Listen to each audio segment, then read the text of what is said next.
Lawmakers will be debating bills in the Georgia General Assembly that will directly impact your wallet. The 2026 legislative session beginning under the Gold Dome in Atlanta Monday. Our Chuck Williams caught up with two local lawmakers to get their thoughts ahead of that session. And Chuck joins us now. Phil, I did. I talked to Carolyn Hugley, who's the highest ranking Democrat in the Georgia House, and Randy Robertson, a Republican. He's the majority whip in the state Senate. They see an interesting General Assembly section taking shape. If I had my wishes, we would go, prepare a budget, and come home. Because all of the other stuff that you're going to see are going to have overtones of the election. That's how the Georgia House of Representatives top Democrat sees the upcoming General Assembly session. It starts Monday and will likely end in early March, about 2 months before this year's primary elections. I know that in the Senate, our priorities are, our number one priority is lowering the income tax rate for citizens in Georgia. There'll be a lot of focus on that.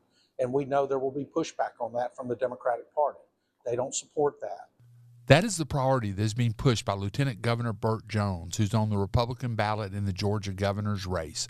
After 24 years of Republican rule in Georgia, Democrats can see an opening to gain ground in the House, Senate, and state constitutional offices.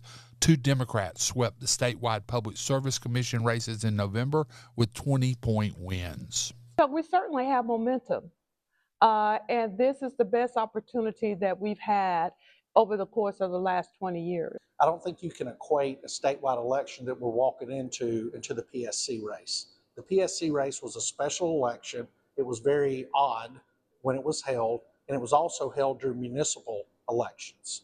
The Democrats plan to make everything from the elections to the bills in the General Assembly about one issue. Chuck, is all going to be about affordability. For us, as the minority caucus, the Georgia House Democrats are going to be fighting for working families. With the state sitting on a roughly $15 billion surplus, affordability could look differently for Republicans. I favor sending as much of the surplus back to the taxpayers as possible so they can go out, put gas in their car, put groceries on their shelves, take their children on vacations.